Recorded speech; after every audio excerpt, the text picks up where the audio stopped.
সারা রাজ্যব্যাপী যেরকম জমি মাফিয়ার একটা বারবারান্ত। This news is brought to you by Himalayan International Residential School, Siliguri, West Bengal. আজকে আমরা মোহনপুর মহকুমা শাসকের সাথে মিলিত হয়েছি। আমার সাথে ছিলেন সিপিআইএম মোহনপুর বিভাগীয় কমিটির সম্পাদক কমরেড সুদীপ দেবনাথ। আমরা মিলিত হয়েছি এই কারণে যে আমরা লক্ষ্য করেছি গত কিছুদিন আগে ভাটিপুটিচড়া শিবিরের 30 জন পরিবারকে নোটিশ করেছেন এসডিএম এর তরফ থেকে যে যেই জায়গাতে তারা বসবাস করছেন সেই জায়গার ব্যাপারে। তো আমরা আজকে এসডিএম এর কাছে জানতে পারলাম যে কেন নোটিশ করেছেন। এসডিএম বলছেন যে বিনোদিনী চা বাগানের তারা দাবি করছেন তারা নাকি জায়গার মালিক। আমরা অবাক যে এখানে তারা দীর্ঘ 40-50 বছর ধরে বসবাস করছেন, মালিকের পরে মালিক বদল হয়েছে, কোনো মালিক এই দাবি করেনি যে তাদের জায়গা বলে, কিন্তু হঠাৎ করে কেন বিনোদিনী চা বাগানের মালিক এরকম দাবি করছেন, এটা প্রশ্নচিহ্নের মুখে।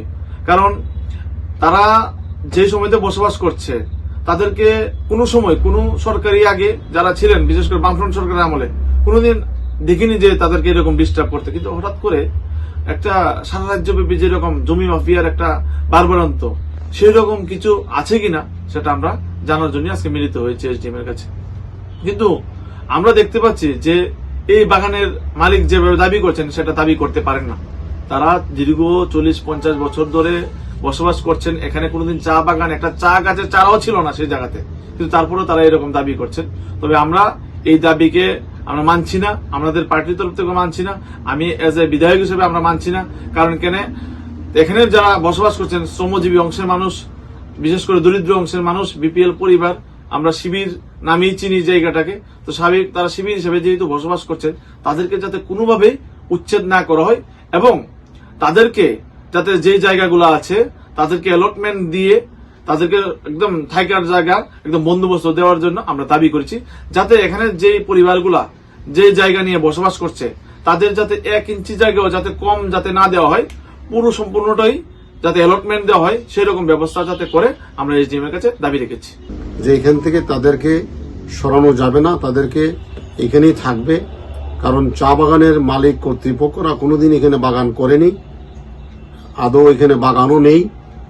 এদের জায়গা বলে এরা যেভাবে বলছেন, এই এলাকার দীর্ঘদিনের মানুষ যারা বসবাস করছেন, পুরনো লোক 70 বছরের বয়স্ক যারা আছেন, তারাও বলছেন এখানে কোনোদিন চা বাগান ছিল না, আদৌ এইভাবে পরিত্যক্ত জায়গা ছিল।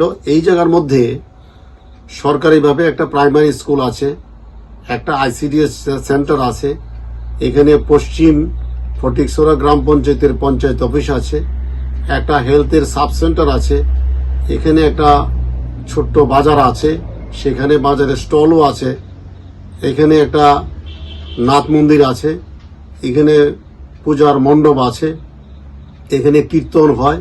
সবটা জায়গা মিলেই এখানে মালিক পক্ষের 165 খানি জায়গা আছে বলে মালিক দাবি করেছেন। কিন্তু সরকারকে নোটিশ করেনি, সরকারের বিরুদ্ধেও কোনো কথা বলেনি। এই প্রতিষ্ঠানগুলো হয়েছে, কোথায় ছিলেন তারা এতদিন, কোনো যোগাযোগ নেই। এখন মানুষের মধ্যে একটা বিভ্রান্ত তৈরি করবার জন্য, প্রতিক্রিয়া তৈরি করবার জন্য একটা পেছনের নিশ্চয়ই একটা গোপন রহস্য আছে। এগুলাকে কাজে নিয়েই প্রায় 1.5 শতাধিক পরিবার এখানে বসবাস করছেন। 30 জনকে বেছে বেছে তারা নোটিশ করেছেন।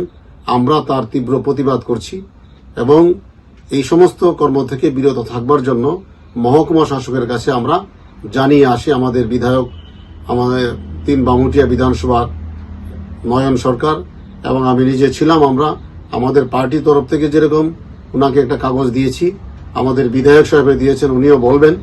আমাদের পরিষ্কার পার্টিগত যে সিদ্ধান্ত, সেখানে যারা বসবাস করছেন তারা এখানেই থাকবেন। তাদেরকে এইভাবে থাকার জন্যই আমরা মহকুমা শাসককে অনুরোধ করেছি।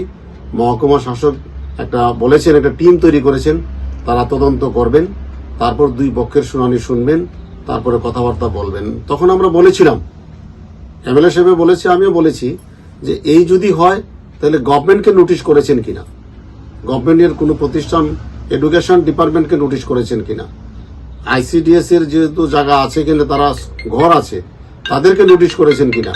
কোথাও নোটিশ করেনি, স্বাস্থ্য দপ্তরকে নোটিশ করেনি, বিডিও সাহেবকে নোটিশ করেনি, শুধু বেছে বেছে 30 জন লোককে করেছে। কাজে আমরা তীব্র ভাষায় তার প্রতিবাদ করি।